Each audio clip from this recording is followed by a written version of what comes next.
Hello friends, आज है 15 दिसंबर और आज देश मना रहा है सरदार वल्लभ भाई पटेल की 73वीं पुण्यतिथि। आज ही के दिन वल्लभ भाई पटेल जी का निधन हुआ था। मैं आपको बताना चाहती हूँ कि हमारे देश को एकता में पिरोने के लिए कई महान विभूतियों ने कड़ी मेहनत की। इस एकता को बनाए रखने के लिए अगर उन महान लोगों को बलिदान भी देना पड़ा तो उन्होंने ज़रा सा भी गुरेज नहीं किया और हंसते हंसते बड़े से बड़ा बलिदान अपने देश के लिए कर दिया। वल्लभ भाई पटेल भी एक ऐसी ही शख्सियत है जिन्होंने भारत के लिए बहुत बलिदान किए, इसीलिए इन्हें भारत के लौह पुरुष के रूप में भी जाना जाता है। आइए जानते हैं कि सरदार वल्लभ भाई पटेल को आखिर सरदार की उपाधि कैसे मिली और भारत को अखंड भारत बनाने में उनका क्या योगदान रहा। सरदार वल्लभ भाई पटेल जी का जन्म गुजरात के नादियाद में 31 अक्टूबर सन 1875 में हुआ। उनके पिता का नाम झावेर भाई और माता का नाम लाडबा पटेल था। गुजराती परिवार से ताल्लुक़ रखने वाले सरदार वल्लभ भाई पटेल अन्याय के खिलाफ सख्त शब्दों में आलोचना करते थे और अपनी आवाज़ हमेशा उठाते थे। ऐसे कई उदाहरण हैं जब सरदार पटेल ने अन्याय के खिलाफ अपनी आवाज़ उठाई। सरदार पटेल को अपनी स्कूली शिक्षा पूरी करने में काफ़ी समय लगा। वो 22 साल के थे जब उन्होंने मैट्रिक की परीक्षा पास की। मैं आपको उनके स्कूल का एक वाक़या बताती हूँ जिससे ये पता चलेगा कि कैसे बचपन से ही अन्याय के खिलाफ आवाज़ उठाने की प्रतिभा, क्षमता और साहस उनके अंदर था। एक बार उनके स्कूल में वल्लभ भाई पटेल जी ने अपने अध्यापकों को किताबों को बेचते हुए देखा। स्कूल में अध्यापक बच्चों को बाहर से किताबें ना खरीद कर उन्हीं से किताब खरीदने की सलाह दिया करते थे। सरदार पटेल ने इसके विरुद्ध अपनी आवाज़ उठाई और मनमाने दामों पर अध्यापकों द्वारा किताबें बेचने के व्यापार पर रोक लगवा दी। हालांकि सरदार वल्लभ भाई पटेल की आर्थिक स्थिति ठीक नहीं थी, लेकिन वो वकालत की पढ़ाई करना चाहते थे। उस समय ऐसा हुआ करता था कि अगर कोई इंसान चाहे तो व्यक्तिगत रूप से वकालत की पढ़ाई कर सकता था। सरदार पटेल ने अपने एक परिचित से कुछ किताबों को उधार लेकर घर से ही पढ़ना शुरू कर दिया। आमतौर पर उनके पास कॉलेज जाने का कोई अनुभव नहीं था, लेकिन पटेल इतने मेहनती थे कि उन्होंने 36 महीने की वकालत की पढ़ाई को सिर्फ 30 महीनों में ही पूरा कर लिया था। वो एक उच्च स्तरीय वकील थे और अपनी दलीलों के दम पर किसी भी न्यायाधीश को विचार विमर्श करने पर मजबूर कर दिया करते थे। शुरुआती दिनों में सरदार पटेल महात्मा गांधी जी के आंदोलनों से प्रेरित नहीं हुए, लेकिन गांधी जी के चंपारण सत्याग्रह ने सरदार पटेल को काफ़ी प्रभावित किया। सरदार पटेल ने इसी आंदोलन के चलते महात्मा गांधी जी से मुलाकात की और उनके साथ आज़ादी की लड़ाई लड़ने का फैसला किया। सरदार पटेल ऐसी रणनीतियाँ अपनाते थे जिससे हर कोई दंग रह जाता था। अंग्रेज़ों द्वारा जब देश के किसानों पर मनमाने तरीके से कर थोपा जा रहा था तो देश के किसानों ने महात्मा गांधी से मदद की गुहार लगाई। गांधी ने सरदार पटेल से इस विषय पर राय मांगी। सरदार पटेल ने बड़ी ही होशियारी के साथ इस मसले को सुलझाया।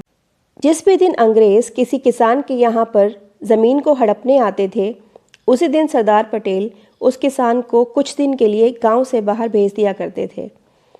किसान के बाहर होने की वजह से किसान कागज़ों पर साइन नहीं कर पाता था और इस तरह से अंग्रेज़ किसी किसान की ज़मीन पर कब्ज़ा नहीं कर पाते थे। इसके बाद तंग आकर अंग्रेज़ों ने मनमाने तौर पर कर वसूलना बंद कर दिया और करों की दर को 22% से 6% कर दिया गया। उनके जीवन का एक और किस्सा मैं आप लोगों को बताना चाहती हूँ। जब पटेल बैरिस्टर बने तो एक दिन जज के सामने किसी मामले में अपने मुवक्किल की ओर से बहस और पैरवी कर रहे थे। सुनवाई के दौरान ही उनके लिए एक अर्जेंट टेलीग्राफ आया। पटेल जी ने उसे पढ़कर जेब में डाल लिया और पैरवी जारी रखी। बहस खत्म होने के बाद ही वो घर के लिए निकले। बाद में पता चला कि टेलीग्राफ में उनकी पत्नी के निधन की सूचना थी, किंतु सरदार जी ने अपने जीवन धर्म से पहले अपने कार्य धर्म का पालन किया। चलिए बात करते हैं कि वल्लभ भाई पटेल को सरदार की उपाधि कैसे मिली। साल 1928 में गुजरात में बारडोली सत्याग्रह हुआ, जिसका नेतृत्व वल्लभ भाई पटेल जी ने किया। यह प्रमुख किसान आंदोलन था। उस समय प्रांतीय सरकार किसानों से भारी लगान वसूल रही थी। सरकार ने लगान में 30% वृद्धि कर दी थी, जिसके चलते किसान बेहद परेशान थे। वल्लभ भाई पटेल जी ने सरकार की मनमानी का कड़ा विरोध किया। सरकार ने इस आंदोलन को कुचलने की कोशिश में कोई कसर नहीं छोड़ी, लेकिन अंत में विवश होकर सरकार को पटेल जी के आगे झुकना पड़ा और किसानों की मांगें पूरी करनी पड़ी। 2 अधिकारियों की जांच के बाद लगान को 30% से 6% कर दिया गया। बारडोली सत्याग्रह की सफलता के बाद वहां की महिलाओं ने वल्लभ भाई पटेल जी को सरदार की उपाधि दी। अब बात करते हैं कि कैसे वल्लभ भाई पटेल जी ने हमारे देश को अखंड भारत, हमारा देश भारत आज़ादी से पहले अलग अलग रियासतों में बटा था। लौह पुरुष सरदार पटेल ने 562 रियासतों का भारत में विलय करवाया था। भारत का जो नक्शा ब्रिटिश शासन ने खींचा था, उसकी 40% भूमि इन देसी रियासतों के पास थी।